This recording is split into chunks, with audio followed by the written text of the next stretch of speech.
नमस्कार, रात के 10 बजने वाले 10 में है दम में आपका बहुत बहुत स्वागत है। मैं हूं आपके साथ निधि वासंदानी। 10 में है दम में आपको बताएंगे क्या है पंजाब में कैश का पंजा कनेक्शन और रेड पर जो लगातार छापेमारी हो रही है, कांग्रेस आखिर क्यों लाल हो गई है, कैसे सियासी वार पलटवार हो रहा है, ये भी बताएंगे। साथ ही आपको बताएंगे उत्तर प्रदेश की पॉलिटिक्स दिलचस्प होती जा रही है क्योंकि रीता बहुगुणा जोशी जो कि सांसद हैं, उनका परिवार प्रेम जागा है। लेकिन रोज की तरह रिपब्लिक भारत आपके सामने सवाल रखता है आपको ऐप यूजर्स के लिए। तो आज का सवाल देख लीजिए जिस पर आपको अपनी राय रखनी है। ईडी की कार्रवाई में बरामद कैश ने कांग्रेस की क्या कलई खोल कर रख दी है, ये आज का सवाल है। अभी जाइए कू ऐप पर, रखिए अपने विचार। शो के अंत में इसका जो रिजल्ट होगा वो हम आप तक जरूर पहुंचाएंगे। तो बताएंगे आपको कि पंजाब में ईडी की कार्रवाई क्या हुई। लेकिन इस वक्त की बड़ी खबर से शुरुआत 10 में दम की करते हैं। अपर्णा यादव, पूर्व मुख्यमंत्री मुलायम सिंह यादव उत्तर प्रदेश के, उनकी बहू, उनकी छोटी बहू बीजेपी में कल शामिल होंगी। ये इस वक्त की सबसे बड़ी खबर। ये बहुत बड़ी सियासी हलचल है। समाजवादी पार्टी एक तरफ एड़ी चोटी का जोर एक तरफ कर रही है कि किस तरह चुनावों में इस बार विजयी हुए, लेकिन समाजवादी पार्टी मुलायम सिंह यादव की छोटी बहू अपर्णा यादव लगातार बीजेपी से नजदीकियां थी और अब यह बताया जा रहा है कि कल सुबह 10 बजे बीजेपी ज्वाइन करेंगी। ये बहुत बड़ी खबर है। इस लिहाज से भी अपर्णा यादव लगातार बीजेपी की तारीफ करती रहती हैं और पूरा परिवार समाजवादी पार्टी में सियासत कर रहा है। लेकिन छोटी बहू के जो तेवर हैं वो कमल थामने की तरफ आगे बढ़ रहे हैं। विवेक हमारे साथ जुड़ चुके हैं। विवेक, अपर्णा यादव जो कि ऐसा लग रहा था कि बीजेपी से नजदीकियां हैं, अब कल वो बीजेपी ज्वाइन कर रही हैं। बिल्कुल देखिए, पहले वो भारतीय जनता पार्टी का दामन थाम सकती है। वो इस वक्त दिल्ली पहुंच भी गई हैं और आपको बताऊं कि उत्तर प्रदेश में भारतीय जनता पार्टी के नेता है दयाशंकर सिंह बीजेपी के, उनके साथ जाने की अटकलें बताई गई हैं कि दिल्ली, लखनऊ से दिल्ली उनके साथ वो फ्लाइट से गई हैं और इस वक्त दिल्ली में है। वो कल सुबह 12 बजे के पहले वो दिल्ली भारतीय जनता पार्टी के हेडक्वार्टर पहुंचेंगी और वहां पर भाजपा का दामन थामेंगे। और ये भी कहा जा रहा है कि भारतीय जनता पार्टी के राष्ट्रीय अध्यक्ष जेपी नड्डा ये ज्वाइनिंग करा सकते हैं, यानी कि ज्वाइनिंग के समय जेपी नड्डा रह सकते हैं।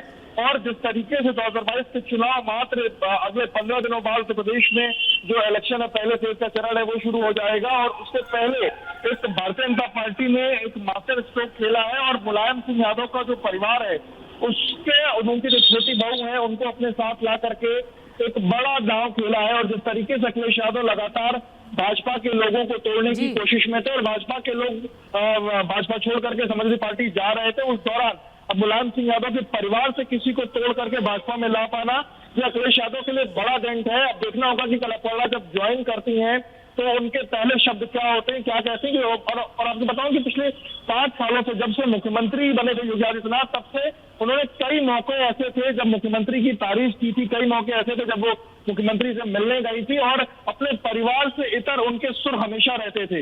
राम मंदिर को लेकर के भी जब चंदा देना था तो उन्होंने ढेर सारे लोगों की एक बड़ी वो बुलाई थी और काफी बड़ा अमाउंट में जो चंदा था वो दिया। तो सीधा साथ मुख्यमंत्री की तारीफों को लेकर के कई बार वो चर्चा में रही। कई बार मुख्यमंत्री के साथ वो गौशाला भी, एक बार मुख्यमंत्री की गौशाला पर भी गए थे। ये तमाम बिल्कुल यही तस्वीरें हम दिखा रहे हैं दर्शकों को, गौशाला की, जब गायों को चारा खिला रहे थे और फिर तारीफ भी की थी अपर्णा यादव ने योगी आदित्यनाथ की। मेरे साथ मेरी सहयोगी सृष्टि भी जुड़ चुकी है न्यूज रूम से। सृष्टि, अभी तक तो अखिलेश यादव बीजेपी के कुनबे में सेंधमारी कर रहे थे, लेकिन अब तो परिवार में सेंध लग गई है। बिल्कुल निधि, जैसा आपने कहा, स्वामी प्रसाद मौर्य के बाद में जैसे वो शामिल हुए और उसके बाद समाजवादी पार्टी बहुत कॉन्फिडेंट हो गई थी कि उसने बीजेपी के किले में बहुत बड़ी सेंध लगाई है। लेकिन अब ये परिवार में सेंध सीधे तौर पर लग चुकी है। अपर्णा यादव की अगर बात करें तो हमेशा से उनका एक विनम्र रवैया रहा है बीजेपी के लिए, जो हमने पिछले 5 सालों में देखा है। और तभी से ये सवाल उठते थे कि आखिरकार ये मुलायम सिंह यादव की छोटी बहू है, समाजवादी पार्टी से 2017 में लखनऊ कैंट से ही इन्होंने चुनाव लड़ा था, जहां से रीता बहुगुणा जोशी ने इनको मात दी थी। तो आखिरकार ये झुकाव बीजेपी के लिए क्यों है, इतना विनम्र रवैया आखिरकार इनका क्यों है? ये तैयारी आज या कल की नहीं, तैयारी ये पिछले 5 साल से लगातार चल रही थी।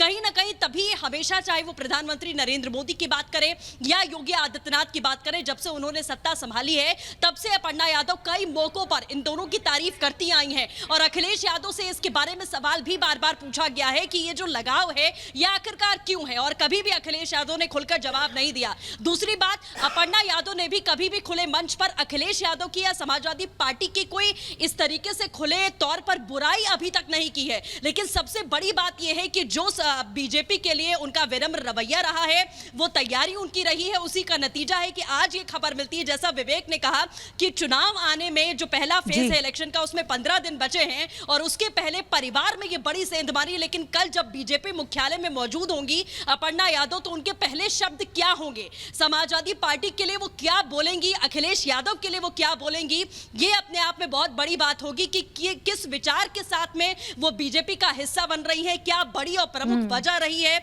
जिसकी वजह से वो बीजेपी का दामन थाम रही है। समाजवादी पार्टी को छोड़कर हम कह सकते हैं बिल्कुल सृष्टि, आप ठीक कह रही हैं कि विचार किस विचार के साथ जुड़ेंगे। और दरअसल ये जो पूरी लड़ाई है राजनीति की, वो विचारधारा का ही खेल है।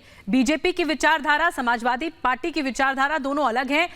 हर बार वार पलटवार देखते हैं, लेकिन अगर जो बहू है परिवार की वही बीजेपी का दामन थामेगी तो वाकई परिवार में बहुत बड़ी सेंध है।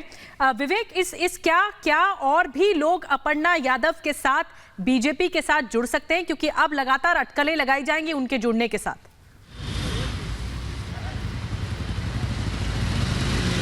देखिए, अपर्णा सोशली एक्टिव थी लखनऊ में लंबे समय से, और अपर्णा की अपनी एक एनजीओ भी थी जिसके माध्यम से वो काम करती थी। और अपर्णा जब सोशली एक्टिव थी तो उनके साथ काफ़ी लोग भी ऐसे हैं जो उनके साथ जुड़े हुए थे। पर बड़ी चीज़ ये होगी कि अपर्णा से इतर उनके परिवार का कोई साथ आता है कि नहीं आता, ये एक बड़ी चीज़ होगी देखने वाली। क्योंकि सोशली अगर आप एक्टिव हैं तो आपके साथ तमाम लोग ऐसे हैं जो भाजपा से वो जुड़ सकते हैं, लेकिन क्या अपर्णा अकेले जाती हैं या उनके साथ परिवार का कोई और आता है, ये एक बड़ी चीज़ होगी। लेकिन ये माना जा रहा है कि अपर्णा जितना उनका जो कैंट क्षेत्र में जितना उन्होंने काम किया है, तो वहाँ से कई ऐसे लोग हैं जो सोशल वर्कर हैं, वो उनके साथ अलग से ज्वाइन कर सकते हैं। लेकिन अपने आप में अपर्णा की ज्वाइनिंग एक बड़ा डेंट होगा समाजवादी पार्टी के लिए। और आपको बताऊं कि जिस सीट से ये अपर्णा टिकट मांग रही हैं, वो अपने आप में बड़ी दिलचस्प लगातार होती जा रही है, क्योंकि इस बार उस सीट पर एक नहीं दो नहीं बल्कि 3 से 4 ऐसे दावेदार हैं जो भाजपा की तरफ से दावेदारी कर रहे थे, और अपर्णा भी उसी सीट से समाजवादी पार्टी से तैयारी कर रही थी।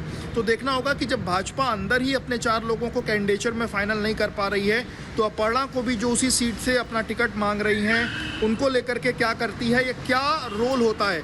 हालांकि हमारे सूत्र में ये बता रहे हैं कि अभी फिलहाल टिकट को लेकर के कोई जो चीज़ें हैं वो बहुत ज़्यादा फाइनलाइज्ड नहीं हैं। एक उनको ऑप्शन सरकार बनने के बाद कुछ और ऑप्शन दिए गए हैं। हालांकि एक सूत्र ये भी बता रहे हैं कि जिस व्यक्ति के साथ वो गई हैं, जो व्यक्ति दयाशंकर सिंह है, उनकी पत्नी सरोजनी नगर से विधायक क्या विवेक, बहुत छोटा, मैं बहुत छोटा सा जवाब लूंगी विवेक से। विवेक, क्या ये लड़ाई जो सीट की है वो लखनऊ कैंट से है? क्या इस सीट को लेकर दांव पेच आजमाया जाएगा आगे? जी बिल्कुल, ये देखिए बिल्कुल ये लड़ाई लखनऊ कैंट की है। और कुछ पॉलिटिकल पंडित ये कहते हैं इसमें अपर्णा को ज्वाइन कराने से 2-3 चीज़ों को लेकर के जो चीज़ें हैं वो सॉल्व हो सकती हैं, क्योंकि लखनऊ की एक सरोजनी नगर सीट है। ठीक, अब देखना ये होगा कि बीजेपी अपर्णा यादव की एंट्री को कैसे भुनाती है। बहुत बहुत धन्यवाद विवेक, आपका भी और सृष्टि आपका भी।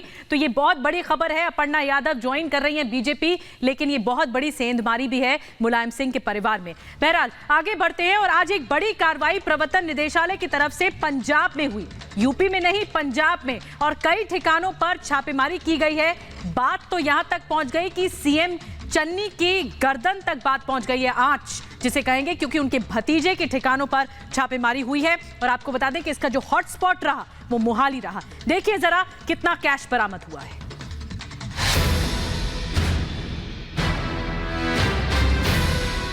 ये करोड़ों रुपए जो आप अपनी टीवी स्क्रीन पर देख रहे हैं, ये है ईडी की कार्रवाई में बरामद हुआ कैश। ईडी ने मोहाली में सीएम चन्नी के भतीजे भूपेंद्र सिंह हन्नी के घर पर छापा मारा। ईडी की टीम ने अब तक 6 करोड़ कैश बरामद किया है। सीएम चन्नी के भतीजे भूपेंद्र सिंह के ठिकाने से 4 करोड़ कैश बरामद हुआ है। भूपेंद्र के सहयोगी संदीप के घर से 2 करोड़ कैश मिला है। ईडी की कार्रवाई जारी है। ईडी की टीम कुछ लोगों से पूछताछ भी कर रही है। माना जा रहा है कि अभी और कैश मिल सकता है। सैंड माफिया मुद्दा खुद पंजाब कांग्रेस के अध्यक्ष नवजोत सिंह सिद्धू ने उठाया था। उन्होंने अवैध बालू खनन को लेकर कार्रवाई की मांग की थी। सीएम चन्नी के भतीजे भूपेंद्र सिंह के आवास से करोड़ों का कैश बरामद होने से सीएम चन्नी समेत कांग्रेस की मुश्किलें बढ़नी तय हैं। करोड़ों के कैश पर सियासी बयानबाजी भी होगी। विपक्ष सवाल करेगा कि इस पैसे में किसका कितना हिस्सा है। जाहिर है कांग्रेस के लिए जवाब देना आसान नहीं होगा। चुनावी मौसम में वैसे भी बीजेपी और आम आदमी पार्टी लगातार आरोप लगा रहे हैं कि पंजाब की पूरी सरकार रेत की चोरी कर रही है। Bureau report, Republic Bharat. लेकिन इस छापेमारी के बाद इस सर्द मौसम में सियासी पारा आसमान छू रहा है और ऐसे में अब माना जा रहा है क्योंकि सिद्धू जो कि कांग्रेस में एंट्री लेने के साथ ही खनन माफियाओं के खिलाफ एक लंबी लड़ाई लड़ने की ओर थे, अब ईडी लगातार छापेमारी कर रही है। तो ये कैश का पंजा कनेक्शन है जो सामने आ रहा है, लेकिन सियासी घमासान मचा हुआ है। देखिए जरा।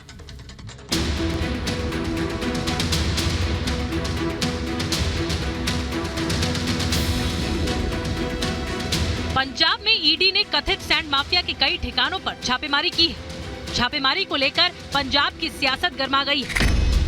ईडी की टीम ने मोहाली के होमलैंड हाइट्स सोसाइटी के अंदर रेड की। टावर नंबर 5 के फ्लैट नंबर 53 में भूपेंद्र सिंह हनी के घर पर छापा मारा गया। टीम ने कई महत्वपूर्ण दस्तावेज जब्त किए हैं। टीम ने भूपेंद्र सिंह हनी के 2 दोस्तों को गिरफ्तार कर लिया है। भूपेंद्र सिंह हनी सीएम चन्नी के भतीजे हैं। आपको बता दें कि पंजाब विधानसभा चुनाव में अवैध खनन का मुद्दा काफी अहम है। ऐसे में ईडी की कार्रवाई को सीएम चन्नी बदले की भावना से की गई कार्रवाई बता रहे हैं। चन्नी का कहना है कि हम झुकने वाले नहीं हैं। वेस्ट बंगाल के जब इलेक्शन हुए, ममता बनर्जी के रिश्तेदारों पे भी ऐसे ही अटैक हुए थे, सेम पैटर्न पे अब पंजाब में ईडी प्रेशराइज करने की कोशिश कर रही है, परेशानी दे रही है, हर तरीके से दबाव बनाया जा रहा है। खाली एक मंत्री पे नहीं, मुख्यमंत्री पे नहीं, हर कांग्रेस के वर्कर पे दबाव बनाया जा रहा है। पहला तो उनमें से एक अगर चरणजीत सिंह चन्नी के भतीजे हैं तो रेड उन पर इसलिए हो रही क्योंकि वो सैंड माफिया में है। सवाल ये नहीं होना चाहिए कि उस पर रेड क्यों हो रही है, सवाल ये होना चाहिए कि वो सैंड माफिया के इलीगल काम में क्यों लगे हुए हैं। मैं आपको ये बताना चाहता हूँ, ये मैं उनके खिलाफ ऑलरेडी ये जो केस चल रहा है ये आज का नहीं है, ये 2018 से केस है। चुनावी मौसम में ईडी की कार्रवाई से परेशान कांग्रेस ने बीजेपी पर निशाना साधा है। कांग्रेस ने साफ शब्दों में कहा कि जिनके यहाँ कार्रवाई हो रही है, सीएम चन्नी से उनका कोई लेना देना नहीं है। इलेक्शन डिपार्टमेंट ईडी को पंजाब भेज दिया। किसी पुराने 5 वर्ष पुराने मुकदमे में जिसका चन्नी जी या उनके परिवार से कोई लेना देना भी नहीं, उसके अंदर झूठी संलिप्तता के माध्यम से ये अपने आप में दिखाता है कि बदले की भावना, प्रतिशोध की भावना गरीबों, दलितों और हिंदुस्तान के इकलौते दलित मुख्यमंत्री के खिलाफ भारतीय जनता पार्टी के मन में धधक रही है कि 26 ऐसे व्यक्ति हैं, इंडिविजुअल्स हैं, जिनके खिलाफ पंजाब की कांग्रेस सरकार ने ही एफआईआर किया था और सैंड माफिया के रूप में उनके खिलाफ एफआईआर हुई थी। ये तो खुद मीडिया बता रही है, पंजाब की सरकार बता रही थी। तो स्वाभाविक रूप से जो पंजाब की सरकार चाहती थी कि इनके खिलाफ कार्यवाही हो, अगर कानूनी कार्यवाही कोई हो रहा है जिसका चुनाव से कोई लेना देना नहीं है, तो मुझे लगता है इसको राजनीतिक दृष्टिकोण से नहीं देखना चाहिए। ईडी की कार्रवाई को लेकर दिल्ली के सीएम अरविंद केजरीवाल ने सीएम चन्नी और उनकी सरकार पर सवाल उठाए। चन्नी साहब के अपने परिवार के ऊपर रेता की चोरी के इल्जाम लग रहे हैं, रेता चोरी के रेड हो रही हैं। ये बड़े दुख की बात है और पूरा पंजाब देख रहा है कि किस तरह से मुख्यमंत्री और उनका पूरा परिवार रेता चोरी के अंदर शामिल है। पंजाब में अवैध बालू के खनन का मुद्दा बहुत बड़ा है। खुद नवजोत सिंह सिद्धू ने सैंड माफिया के खिलाफ कार्रवाई की मांग की थी। अब ईडी की कार्रवाई पर कांग्रेस सवाल उठा रही है, लेकिन बीजेपी और आम आदमी पार्टी भतीजे के जरिए सीएम चन्नी पर हमलावर है और पूछ रहे हैं सैंड माफिया पर कार्रवाई से डर क्यों लग रहा है। Bureau report, Republic Bharat. तो एक तरफ तो पंजाब में कांग्रेस पर सवाल उठ रहे हैं, तो वहीं कांग्रेस को क्या हिंदू विरोधी लोग ज्यादा पसंद हैं? क्या भड़काऊ लोग ज्यादा पसंद हैं? जो लोग हिंदू विरोधी बयानबाजी कर रहे हैं, लगातार समाज में भड़काने की कोशिश कर रहे हैं, कांग्रेस उनका साथ देती हुई नजर आ रही है। आखिर क्यों? और यही सवाल आज संबित पात्रा ने पूछा है कांग्रेस से कि जो लोग हिंदू विरोधी बयानबाजी करते हैं, कांग्रेस उनका साथ क्यों देती है, उन पर कार्रवाई क्यों नहीं करती? देखिए जरा।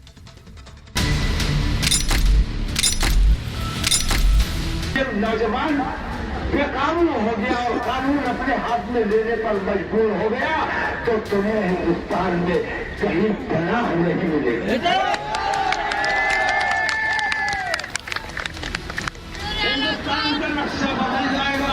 हमारे अंदर हम लड़ाके पैदाशी लड़ाके हैं अल्हम्दुलिल्लाह।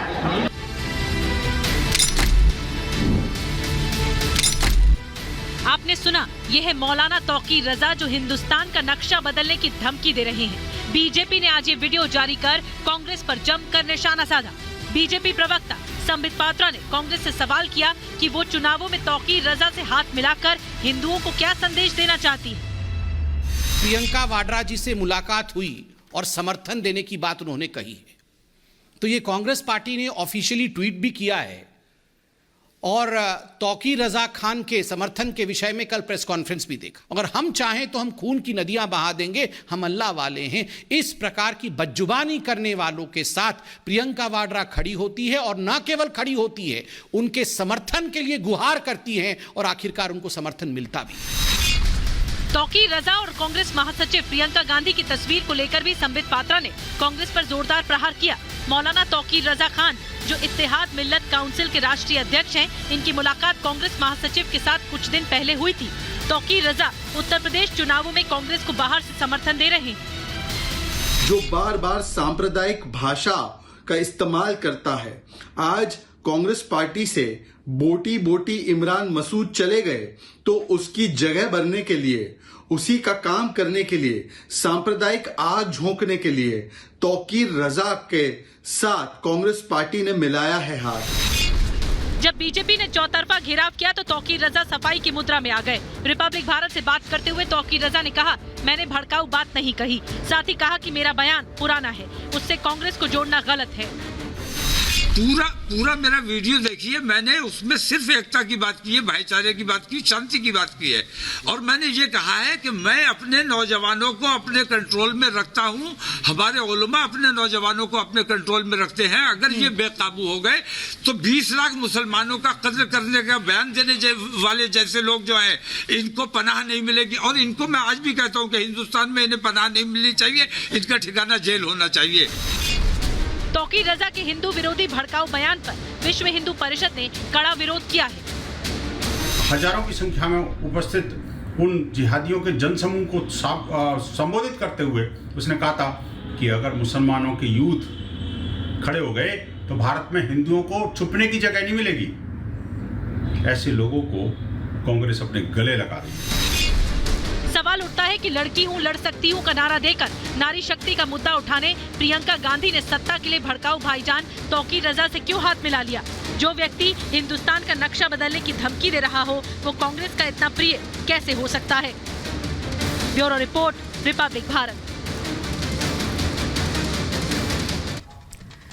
और अब वक्त है जो सवाल पूछा गया था उसका जवाब देने का। हमने सवाल पूछा था शुरुआत में, ईडी की कार्रवाई में बरामद कैश ने कांग्रेस की क्या कलाई खोलकर रख दी है, और आपके नतीजे आ चुके हैं। आपने जो मत दिया है उसके मुताबिक 97% लोगों ने हाँ में जवाब दिया है और 3% लोगों ने ना में जवाब दिया है।